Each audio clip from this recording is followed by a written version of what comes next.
The early centuries of the Middle Ages, when the legends were in making, give all the impression of a dream. Among rustic populations, deeply submissive to the church and of a gentle spirit, the legends themselves attest this. We would gladly assume a high degree of innocence. Surely it must have been God's own time, this. Nevertheless, in the penitentiaries, where the most ordinary sins are noted down, strange and dishonouring forms of depravity are mentioned too, of rare occurrence under the reign of Satan. This is due to two causes: utter ignorance and the habit of living in common, which brought near relatives into the closest contiguity. They seem to have had scarce an inkling of our morality. Their own, in spite of ecclesiastical prohibitions, appears to have been that of the patriarchs of the remotest antiquity, which looks upon marriage with strange women as wicked and only allows the kinswoman to be a lawful bride. Allied families formed only a single household, not daring as yet to disperse their dwellings over the wastes that surrounded them, tilling merely the outlying demesnes of a Moravian palace or of a monastery. They retired every night together, with their beasts, under the roof of a vast villa. Hence inconveniences similar to those of the ergastulum of classical antiquity, in which slaves were herded promiscuously. More than one of these communities still existed in the Middle Ages and even later. The lord of the soil recked little of what resulted from the arrangement. He regarded as forming a single family this tribe, this mass of human beings, getting up and going to bed together, eating bread off one platter and meat out of one pot. In this indiscriminate way of living, woman met with very little care or protection. The place she occupied was an extremely humble one. True, the virgin, the ideal woman, rose higher from century to century, but the woman of real life counted for mighty little in these rustic communities, these massed aggregates of men and cattle. Such was the unhappy but inevitable outcome of a state of things which could only change for the better when the common habitation was subdivided. When at length men plucked up courage to live apart in separate hamlets, or to settle as isolated cultivators of fertile lands at a distance, and build huts in clearings of the forest, the separate half created true family life. The nest made the bird. Henceforth they have ceased to be chattels. They are living souls. The wife and mother has come into existence. A touching moment. At length she has a home. She can therefore be pure and holy at last, poor creature.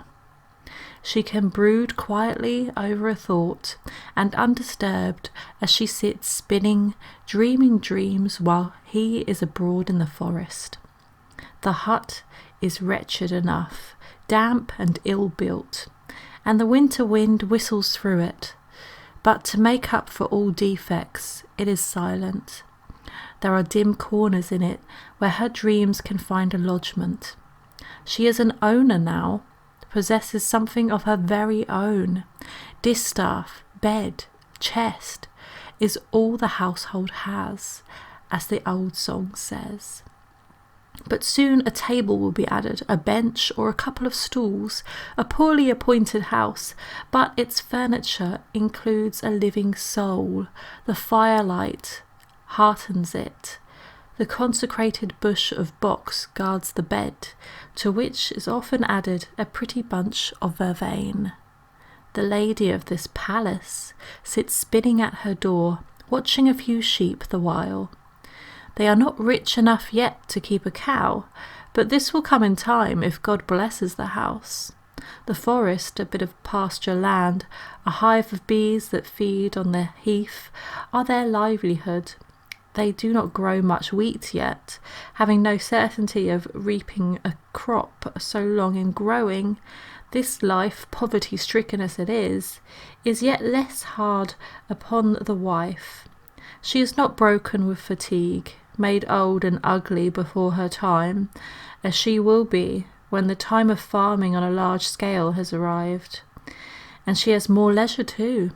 Beware of judging her in any way by the coarse literature of the Noëls and Fabliaux, the silly laughter and license of the broad tales composed at a later date.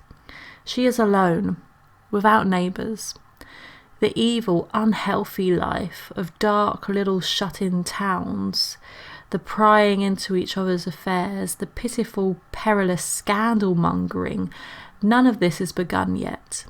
There is no old harridan yet, coming creeping at dusk down the narrow, gloomy street to tempt the young wife and tell her someone is a-dying of love for her. The serf's wife we are describing now has no friend but her dreams, no one to gossip with but her beasts or the forest trees. They talk to her. We know not what about. They awaken her things her mother told her, her grandmother, old things that can, for century after century, have been handed on from woman to woman.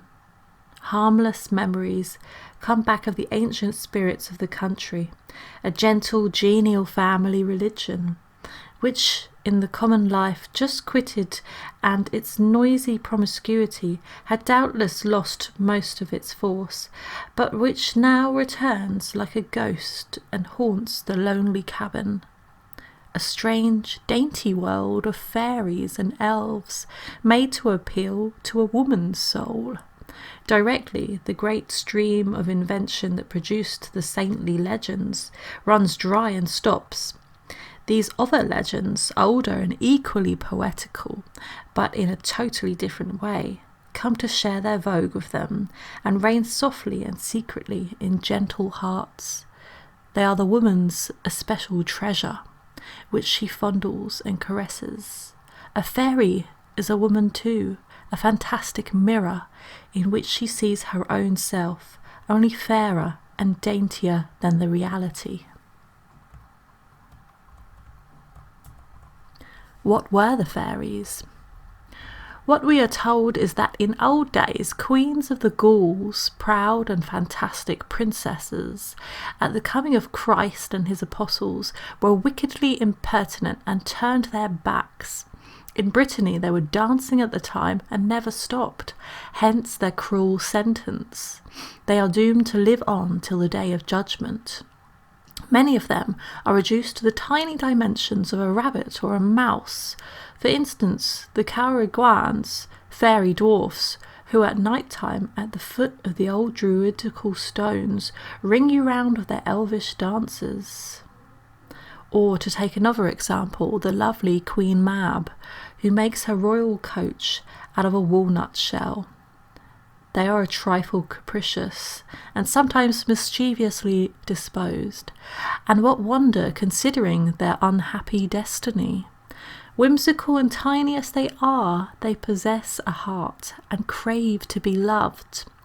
Sometimes kindly, sometimes the reverse. They are full of fancies.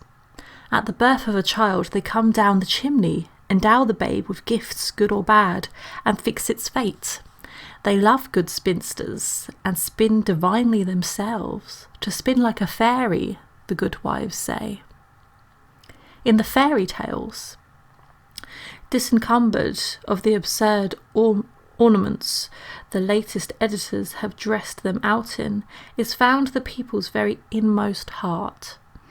They mark a poetical period between the coarse promiscuity of the primitive villa and the licence of the days when a rising bourgeoisie produced the cynical Fabliaux. These tales have a historical side, recalling the great famines in the ogres and so on, but as a rule they float in a higher ether than common history, soaring on the wings of fantasy through the realms of eternal poesy, expressing the desires of men's hearts, which are ever the same and have an unchanging history of their own. The longing of the poor serf to get breathing time, to find rest, to discover a treasure that shall end his wretchedness, recurs again and again in them. More often still, by a nobler aspiration, this treasure trove is a soul to boot, a treasure of sleeping love that must be awakened, as in The Sleeping Beauty. Though often the charming heroine is found hidden under a mask by reason of a fatal spell. Whence the touching trilogy, that admirable crescendo, Rickard of the Tuft, Ass's Skin, Sleeping Beauty. Love will take no denial. Under all these hideous disguises it pursues and wins the hidden fair one. The last of these three tales reaches the true sublime, and I suppose no one has ever been able to read it without tears. A very real and very genuine passion underlies it, that of unhappy, quite hopeless love, one that cruel nature often sows between pure souls of two widely separate ranks. The poignant regret of the peasant woman that she cannot make herself fair and desirable to be loved of the knight, the stifled sigh of the serf as looking down his furrow he sees riding by on a white horse a too charming vision, the beautiful, the adored mistress of the castle and the lands he tills. It is like the Eastern fable, the melancholy idyll of the impossible loves of the rose and the nightingale. But there is one great difference. The bird and the flower are both beautiful, equal even in beauty, but here in the inferior being, so low placed in the scale of rank, confesses humbly, I am plain and homely, a monster of ugliness, the pity of it. But all the same, with a persistency and a heroic power of will unknown to the East, and by the very ardour of his longing, he breaks through the silly obstacles in his way. He loves so truly, he is loved in turn, this monster, and love makes him beautiful. There is an infinite tenderness in it all. This soul of enchantment turns her thoughts to others beside herself, and is eager to save all nature and all society as well. All the victims of those rough days are her especial favourites. The child beaten by a cruel stepmother, the younger sister scorned and ill-treated by the others. She extends her pity even to the lady of the castle herself, compassionating her for being in the hands of the ferocious Baron Bluebeard. She commiserates the brutes and comforts them for the misery of still wearing the shape of animals. They must be patient. A brighter time is coming. One day their captive souls will take wings and be free, lovable and beloved. This is the other side of the ass's skin, and other similar stories. Here at any rate is evidence of a woman's tender-heartedness. The rude field labourer is brutal enough with his beasts, but woman is different. She sees something else than beasts in them. She judges them as a child does, observes the human and spiritual elements in them, ennobles the whole animal world with her sympathy. Oh, happy spell! Lowly as she is and convinced of her own plainness, yet she has invested all nature with her beauty and the charm of her personality. But is she so plain, this little peasant wife, whose dreaming imagination feeds on all these fancies? I have described her life, how she keeps house, how she spins as she watches her sheep, how she trips to the forest and gathers her little bundle of firewood. No very hard work is hers as yet. She is not the repulsive-looking countrywoman of later time, disfigured by unremitting labour in the wheat fields. Neither is she the heavy citizen's dame, fat and indolent, of the towns, who formed the subject of so many appetising stories amongst our forefathers. Our heroine is timid and has no sense of security. Soft and gentle, she is conscious of being in God's hand. On the mountain crag she sees the black and lowering castle, whence 1,000 dangers may at any moment descend. She fears and honours her husband, a serf elsewhere. By her side he is a king. For him she keeps the best, living on almost nothing herself. She is slim and small, like the pictured saints in church windows. The meagre fare of those days is bound to make fine strung creatures, but having only a frail vitality. Witness the enormous infant mortality. These pale-faced blossoms are nothing but nerves. At a later date this will break out in the epileptic dances of the 14th century. At present, in the 12th and thereabouts, two weaknesses are connected with this condition of semi-starvation. At night, somnambulism, and by day, hallucination, dreamy reverie, and the gift of tears. All innocence as the woman is, still she has a secret. We have said so before, a secret she never confesses at church. She carries shut within her breast a fond remembrance of the poor ancient gods, now fallen to the estate of spirits, and a feeling of compassion for them. For do not for an instant suppose, because they are gods, they are exempt from pain and suffering. Lodged in rocks, in the trunks of oaks, they are very unhappy in winter. They greatly love heat and prowl round the houses. They have been surprised in stables, warming themselves beside the cattle. Having no more incense, no more victims, poor things, they sometimes take some of the housewife's milk. She, good managing soul, does not stint her husband, but diminishes her own portion, and when evening comes, leaves a little cream behind in the bowl. These spirits, which no longer appear except by night, sadly regret their exile from the day, and are eager for lights. At nightfall, the good wife hardens her heart and sallies out fearfully, bearing a humble taper to the great oak where they dwell, or the mysterious pool whose surface will double the flame and its dark mirror to cheer the unhappy outlaws. Great heavens! If she were discovered, her husband is a prudent man, and he has a holy terror of the church's anger. He would most certainly beat her if he knew. The priest makes fierce war on the poor spirits and hunts them out of every corner. Yet surely they might be let live in peace in the old oaks. What harm do they do in the forest? But no! Council after council launches its anathemas against them. On certain days the priest even goes to the oak and mumbles prayers and sprinkles holy water to drive away the evil spirits. What would become of them if there were no kind soul to pity them? But she is their protection. Good Christian as she is, she yet has a warm corner in her heart for them. None other is to be trusted with sundry little intimate secrets as of her woman's nature. Innocent enough secrets for a chaste wife like her, but which the church would be sorely scandalized if it heard. They are her confessors, to whom she does not fear to make these touching feminine confidences. She thinks of them as she lays the Yule log on the fire.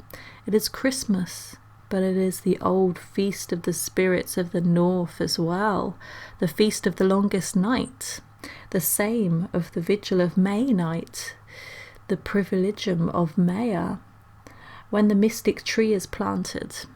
The same again, the fires of St. John's Eve, the true festival of life and flowers and newborn love. Above all, the childless wife makes it a duty to love these feasts and observe them piously. A vow to the Virgin might not perhaps be successful. She is hardly in full sympathy with such a case. Whispering low, the anxious wife prefers to address her prayer to some old world deity, adored as a rustic god of yore, and whom such and such a church has been good-natured enough to make into a saint. Thus bed and cradle the tenderest mysteries a chaste and fond soul broods over. All this is still the province of the gods of ancient days. Nor are the spirits ungrateful. One day she wakes, and lo, without her putting her hand to anything, the household tasks are done. She is struck dumb, crosses herself, and says nothing. When her man is gone to work, she asks herself what it means, but can find no answer. It must be a spirit. What is he? What is he like? Oh, how I should love to see him, but I am afraid. They say folks die who see a spirit. Meantime the cradle moves, rocks all by itself. She is lost in wonder, and presently hears a tiny soft voice, so low she might almost think it spoke within her own breast. It says, "Dear, dearest mistress, if I love to rock your child, 'tis because I am a little child myself." Her heart beats wildly, but soon she gathers better courage. The harmless innocence of the act makes the spirit seem harmless too. He must be good and gentle. One God must surely tolerate at least. Henceforth she is no longer alone. She plainly feels his presence, and he is never far from her. He rubs against her skirt, she can hear the rustle he makes. He is forever on the move about her, and evidently cannot quit her side. If she goes to the stable, there he is again, and she is almost sure the other day he was in the butterfirkin. What a pity she cannot catch him and have a good look at him. Once, all of a sudden, when she stirred the live embers, she thought she saw him dancing an elfin dance among the sparks. Another time she all but captured him in a rose. Small as he is, he works away, sweeping and tidying and sparing her a world of trouble.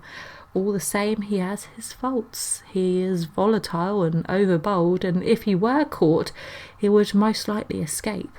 Also, he sees and hears too much. Sometimes he repeats in the morning some little words she has said quite low down at bedtime after the light was out. She knows for certain he is very indiscreet and most inquisitive. It troubles her to feel herself followed about everywhere. She complains how annoying it is, and likes it all the while. Sometimes she will threaten him and send him about his business. At last she is really alone and quite reassured at the thought, but next moment she feels on her cheek a light caressing breath, a touch like a bird's wing. He was under a leaf, the rogue. He laughs, and his sweet voice, no mockery in it now, tells her his delight in having stolen a march on his modest mistress. Now she is really angry, but the rascal only trills, "No, no, little mistress, darling little mistress, you are not angry, not a thing like that." She is ashamed and dares say no more, but she has her suspicions. He loves her over well. Her scruples are awakened, and she loves him all the more. At night she thought she felt him in bed, that he had slipped in between the sheets. She was afraid, offered a prayer to God, and pressed close to her good man's side. What is she to do? She has not the heart or the courage to tell the priest, so she tells her husband, who laughs at first in sheer incredulity. Then she confesses a little more, that Robin Goodfellow is a sly fellow, sometimes too bold by half. What matter? He is so wee. Thus her husband himself reassures her.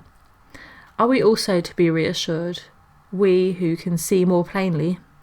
Yes, she is still perfectly good and innocent. She would shudder to imitate the great lady up yonder in the castle, who under her very husband's eyes has her court of lovers at her page.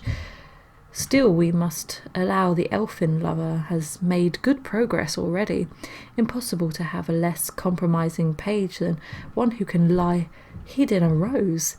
And there is much that is love-like about him too. Few can be more encroaching, so tiny he is. He can slip in anywhere. He slips even into the husband's heart. pays court to him, wins his good graces. He looks after his tools, works in his garden, and of evenings, for his reward, behind the child and the cat, crouches in the chimney corner. His little voice makes itself heard for all the world like a cricket, but he is seldom seen except when a struggling beam of light falls upon a particular crack where he loves to lie. Then they catch a glimpse, or think they do, of a sharp, whimsical little face, and cry, "Aha, little one, we saw you!" All very well to tell them at church they must beware of evil spirits, that one they think quite harmless, one that slips into the house like a puff of wind, may really and truly be a demon.